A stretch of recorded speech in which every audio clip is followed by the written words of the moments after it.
జిల్లాల పునర్వ్యవస్థీకరణపై ముఖ్యమంత్రి రేవంత్ రెడ్డి సంచలన ప్రకటన చేశారు. కేంద్ర ప్రభుత్వం మండలాలు, రెవెన్యూ డివిజన్లు, జిల్లాల సరిహద్దులు మార్చొద్దని ఆదేశాలిచ్చిందని ఆయన చెప్పారు.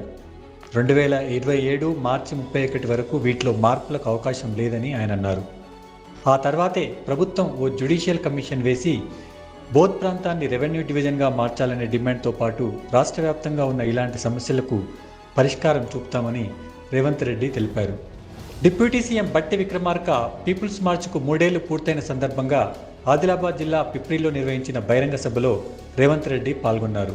ఆదిలాబాద్ జిల్లా ప్రజల అమాయకులే కాదు, నిరంకుశత్వం మీద పోరాడిన వీరులు కూడా ఉన్నారని ఆయన అన్నారు. ఎన్నికల వరకే రాజకీయాలని, ఆ తర్వాత అభివృద్ధిపైనే పార్టీలకు అతీతంగా పనిచేస్తున్నామని రేవంత్ రెడ్డి చెప్పారు. సంక్షేమం గురించి మా మిత్రులు బట్టి విక్రమార్క గారు చెప్పినారు. ఇవాళ ఈ వేదిక మీద నుంచి 4-5 విషయాలు నేను స్పష్టంగా చెప్పదలుచుకున్నా. మా మిత్రులు కొన్ని విషయాలు మాట్లాడారు.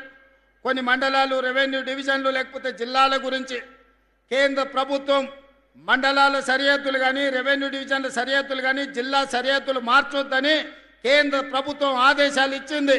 2027 మార్చి 31 వరకు జిల్లా, మండల, రెవెన్యూ సరిహద్దులు మార్చడానికి అవకాశం లేదు. ఆ తర్వాత ప్రభుత్వం ఒక జ్యుడిషియల్ కమిషన్ వేసి ఇలాంటి సమస్యలన్నిటిని కూడా ఆ కమిషన్కి ఇచ్చి బోత్ ప్రాంతం రెవెన్యూ డివిజన్గా మార్చాలని మిత్రులు అడిగినారు కదా. ఆ కమిషన్ ద్వారా ఆ రోజు ఈ సమస్యకు పరిష్కారం చూపించే ప్రయత్నం చేద్దాం. ఇక అదేవిధంగా ఆనాడు ప్రాణహిత చేవెళ్ళ ఈడ తుమ్మిడేటి దగ్గర మొదలుపెట్టి కొడంగల్, తాండూరు, వికారాబాద్ వరకు గోదావరి జలాలను 160 టీఎంసీలు తరలించాలని ప్రాజెక్టు కడితే ప్రాణహిత పేరు మారింది, ఊరు మారింది, అంచనాలు మారినాయి.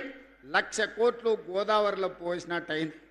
కాళేశ్వరం కడితే కూలేశ్వరం అయిపోయింది. 3 ఏళ్లలోనే కట్టుడు కూలిపోడు జరిగిపోయింది. మా ఆదిలాబాదుకు మాత్రం రాలేదు.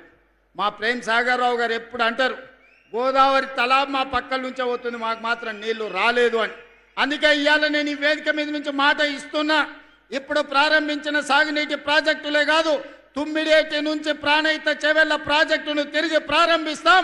ఆదిలాబాదుకు నీళ్లు ఇచ్చి ఈ ప్రాంతాన్ని సస్యశ్యామలం చేసే బాధ్యత మా ప్రభుత్వం తీసుకుంటుంది. మా సాగునీటి పారుదల శాఖ మంత్రివర్యులు ఉత్తమ్ కుమార్ రెడ్డి గారు సర్వేలు చేపిస్తున్నారు, అంచనాలు సిద్ధం చేస్తున్నారు. తొందరలోనే ప్రాణహిత చేవెళ్ళ తుమ్మిడేటి దగ్గర ప్రారంభించి ఆదిలాబాదు ప్రాంతానికి నీళ్లు అందించి తాగునీరు, సాగునీరు సమస్యను పరిష్కరించే ప్రాజెక్టును ప్రారంభించడానికి మళ్ళీ నేను ఇక్కడికి వస్తాను అని చెప్పి మా మిత్రులకు తెలియజేస్తున్నాను.